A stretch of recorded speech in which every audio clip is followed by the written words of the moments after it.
Hello students, welcome to the maths channel. आज का question is from PNC and probability. So let's see what this question is doing. Let S be a set such that x belongs to a natural number and mod x is always greater than mod of x minus 2. Okay. Then if ABC belongs to S such that the product ABC equal to 10 500 and the probability that HCF of AB is equal to HCF of BC equal to HCF of AC equal to 1 B M by N. तो मैं एक probability given है. क्या probability कि AB का जो HCF है, जो BC का HCF है और जो AC का HCF है, तीनों इक्वल है 1 के. वो probability M by N की और हमें M plus N बताना है. राइट? देखो कैसे करेंगे. सबसे पहले तो ना ये सेट S को डिकोड करते हैं. What is S? राइट? देखो, mod x is greater than mod of x minus 2. ठीक है.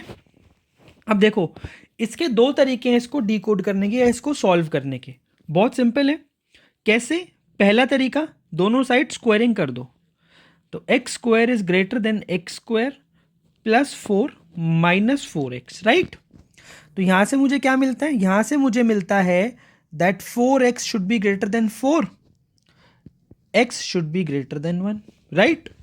और दूसरा तरीका क्या है? दूसरा तरीका है, मान लो what is mod x. Mod x is nothing but the distance of x from the origin. तो अगर हम एक नंबर लाइन देखूं ओरिजिन और ये 2 है, तो अगर मैं इनका परपेंडिकुलर बाइसेक्टर ड्रॉ करूं, वो ऐसे आएगा 0 और 2 का परपेंडिकुलर बाइसेक्टर. राइट? अब मुझे ये पता है mod x is greater than mod of x minus 2. मतलब जो x का डिस्टेंस है वो 0 से या ओरिजिन से ज्यादा होना चाहिए एज कंपेयर टू फ्रॉम 2. मतलब कि इस लाइन के राइट साइड का reason which also says that x should be greater than 1. Right? और हमें एक चीज और पता है कि x should be a natural number. तो इसका मतलब जो s है that is nothing but 2 3 4 5 6 7 and so on. So s is an infinite set of all the natural numbers starting with 2. ठीक है? ये तो हो गया s. अब बात करते हैं आगे की. ABC belongs to S such that product ABC is 10 500. ठीक है. तो एक इवेंट डिफाइन करते हैं. Event A that ABC is equal to 10 into 500. Right? और B एक इवेंट बनाते हैं क्या? that HCF of AB equal to HCF of AC equal to HCF of BC equal to 1. ये दो इवेंट्स हो गए. अब मुझे प्रोबेबिलिटी क्या बतानी है? मुझे प्रोबेबिलिटी बतानी है P of B given A. ये मुझे गिवन है M by N. ये कंडीशनल प्रोबेबिलिटी तो है क्योंकि मुझे पता है कि ABC का जो प्रोडक्ट है वो 10,500 है और उस पे डिपेंडेंट है B. राइट? इसलिए this is probability of B given A. Now probability of B given A क्या होगा? This is nothing but probability of B intersection A divided by probability of A. Correct? इसको मैं क्या लिख सकता हूं? N of B intersection A divided by N of A. Clear? चलो, सबसे पहले हम निकालते हैं N of A. N of A कैसे निकालेंगे हम? देखो, 10,500 दिस इज इक्वल टू 105. 105 को मैं लिख देता हूं 21 into 5 into 100. 100 can be written as 2 square into 5 square. This gives me 3 into 7. Okay, 2 square into 3 into 7 into 5 cube. Right? ये मैंने फैक्टराइज किया। अब देखो मुझे एक बात पता है क्या, कि ए बी सी जो है वो 10,500 है, यानी कि 2² इंटू 3 इंटू 5³ इंटू 7 है। क्लियर? इसका मतलब जो ए होगा ना, A, that will be of the form 2 to the power m1 into 3 to the power m2 into 5 to the power m3 into 7 to the power m4, right? Similarly जो B होगा वो किस form का होगा, 2 to the power n, अच्छा sorry, 2 to the power n1, 3 to the power n2, 5 to the power n3, 7 to the power n4, right? और सी किस form का होगा, सी होगा again 2 to the power l1 और 3 to the power l2, 5 to the power l3, 7 to the power l4, right? अब constraints क्या है, constraints are m1 plus n1 plus l1 must be equal to, बताओ, it must be equal to 2। और m n और l1 कैसे numbers हैं, ये मैं इसको ऐसे लिख देता हूं, mi ni li are non negative integers, right? Similarly, अच्छा चलो ठीक है, similarly m2 plus n2 plus l2 must be equal to 1, m3 plus n3 plus l3 equal to, इस बार 3 होगा, right? Clear? Again m4 n4 l4 की value कितनी होगी, 1, ठीक है? अब इसके जो नॉन नेगेटिव इंटीग्रल सॉल्यूशंस होंगे इन चारों इक्वेशंस के, वो मेरे आंसर्स होंगे, करेक्ट? तो ये बताओ इसके, अगर मैं फर्स्ट सॉल्यूशन, फर्स्ट इक्वेशन की बात करता हूं, m1 plus n1 plus l1 equal to 2, इसके नॉन नेगेटिव इंटीग्रल सॉल्यूशंस कितने होंगे, इसके नॉन नेगेटिव इंटीग्रल सॉल्यूशंस होंगे 2 plus 3 minus 1 c 3 minus 1 equal to 4c2 equal to 6। Clear? ये कैसे बोला मैंने, हमने एक मेथड पढ़ा है कि number of non negative integral solutions of the equation is n plus k minus 1c k minus 1, right? यही मैंने यूज करके यहां पर 6 बोला। क्लियर? फिर सिमिलरली जो सेकंड इक्वेशन है, m2 plus n2 plus l2 equal to 1, इसके कितने होंगे, इसके होंगे 1 प्लस 3 माइनस 1 c 3 माइनस 1 3। फिर m3 plus n3 plus l3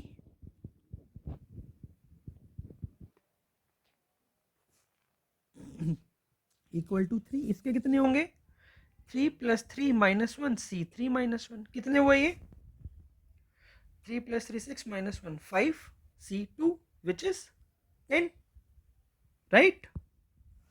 Then comes again m4 plus n4 plus l4 equal to 1, इसके सिमिलरली ऊपर कितना 3 हो जाएंगे। So total ordered triplets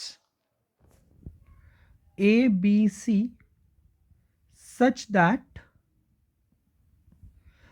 A, B, C is R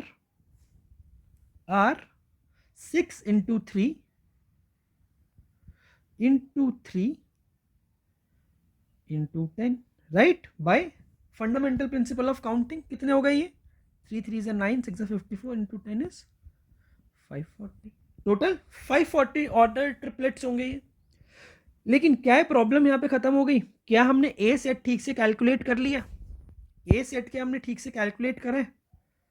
अच्छा, ए में एक और है, and A B C belongs to S.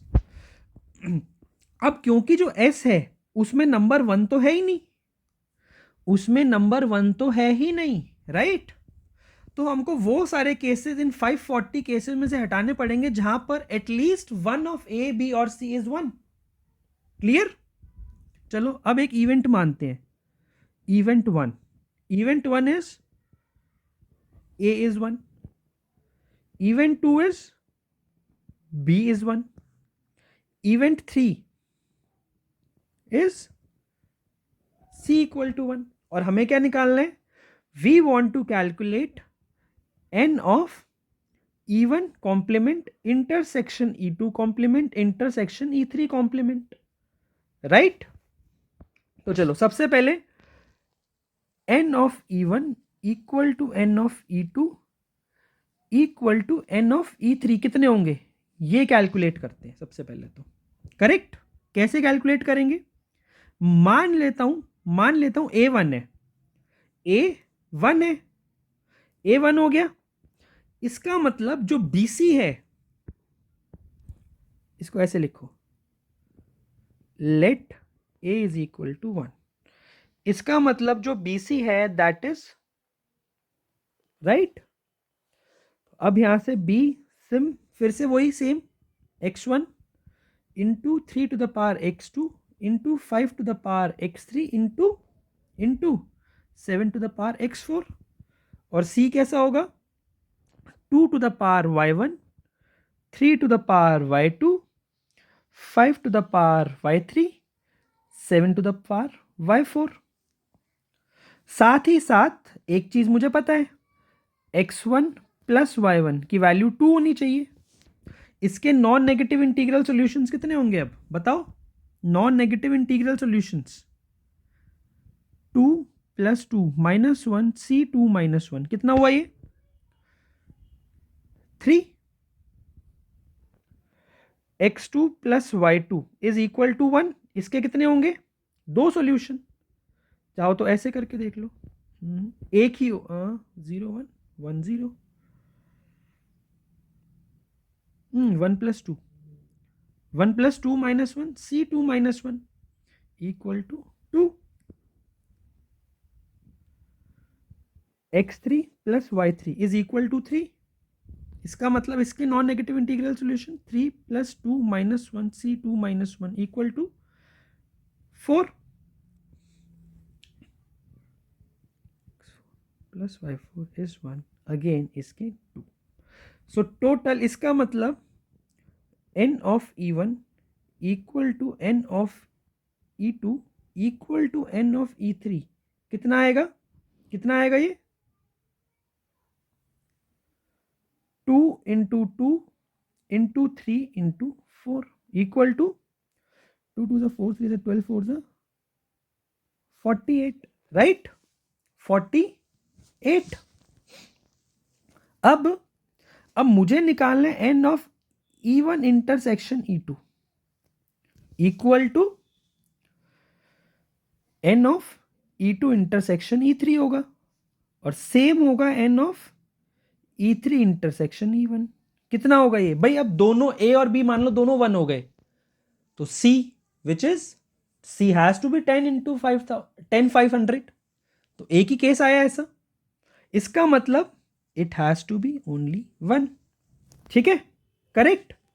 तो अब क्या कैलकुलेट करते हैं? n of E1 union E2 union E3 कितना आया? देखो ये 3C1 into 48 minus 3C2 into 1। अब प्लस क्या करेंगे? E1 intersection E2 intersection E3 which is 0 plus plus 0। Clear? कितना हुआ ये बताओ? 3 8 ज़ा 24, 3 4 ज़ा 12 और 2 14 माइनस 3 इक्वल टू 141। 141 आ गया ये, राइट। तो इसका मतलब n of E1 complement intersection E2 complement intersection E3 complement कितना आएगा? 540 माइनस 141 कितना हुआ ये देखो, ये 9, again 9,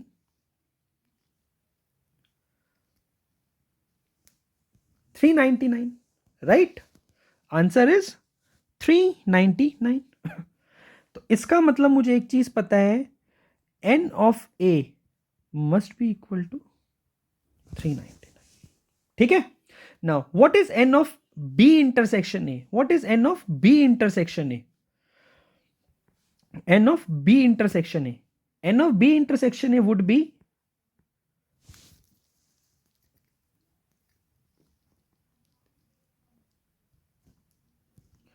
cases when ABC is 10,500 and HCF of AB equal to HCF of BC equal to HCF of AC equal to 1। ठीक है, अब ये कैसे कैलकुलेट करेंगे? बहुत सिंपल तरीका है इसको कैलकुलेट करने का। अब देखो 10,500 को मैं लिख सकता हूं 2 square into 3 into 5 cube into 7, ठीक। और मुझे इनको 3 नंबर है ABC, ये A, ये B और ये C, ठीक है। तो क्या मैं बोल सकता हूं इसको मैं एक बॉल मान लूं, इसको एक बॉल, इसको एक बॉल और इसको एक बॉल। इसका मतलब n of B intersection A is equal to number of ways of distributing 4 distinct balls to 3 distinct boxes such that no box remains empty। अबे नो बॉक्स रिमेन्स एम्प्टी क्यों बोला मैंने? क्योंकि अगर कोई एक बॉक्स एम्प्टी रह गया तो इसका मतलब वो वाला नंबर 1 हो जाएगा और मुझे 1 तो चाहिए ही नहीं, राइट। अब तो इसको कैसे डिस्ट्रीब्यूट करते हैं हम? 4 बॉल्स हैं, 3 बॉक्सेस हैं, तो सिर्फ यही पॉसिबिलिटी है और कोई पॉसिबिलिटी ही नहीं है। क्लियर? कितने नंबर ऑफ वेज होंगे इसके? इसके नंबर ऑफ वेज आएंगे 4 factorial divided by 2 factorial, 1 factorial का square into 2 factorial divided into 3 factorial। grouping and division, grouping and division, ये वाला कॉन्सेप्ट हमने कहां पढ़ा है? In the division and distribution of distinct objects में। कितना हुआ देखो अब ये 24, 24 by 4, 6, 6 6 36, राइट, 36। तो required probability is equal to 36 upon 399। 3 से कैंसिल करो, 12 by 133, right, 12 by 133 is equal to m by n। तो क्या मुझे यहां से ये मिल गया that m plus n is equal to 133 plus 12 equal to 145। Hence the answer to this problem is 145। Clear? So this was a very good problem जहां पर हमने मल्टीपल कॉन्सेप्ट यूज करे। हमने यहां पर बेगर्स मेथड यूज करा है, हमने यहां पर principle of inclusion and exclusion use करा है, हमने यहां पर division and distribution of distinct objects use करा है। इस क्वेश्चन में 3 ऑब्जेक्ट, 3 हमने कॉन्सेप्ट यूज करे हैं। उसके अलावा हमने क्या यूज करा, हमने a bit of conditional probability and a bit of set theory बोलो या बिट ऑफ अलजेब्रा, बहुत सिंपल अलजेब्रा हमने इसमें यूज करा। क्लियर? तो अगर मैं इसके तीनों सारे कॉन्सेप्ट्स यहां पे मेंशन करूं तो beggars method, principle of inclusion exclusion, division and distribution. So students, this was all for today. I hope आपको ये क्वेश्चन अच्छा लगा है, अच्छे से समझ में आया है। And as usual students, please like, share and subscribe this channel as much as you can. Thank you. All the best.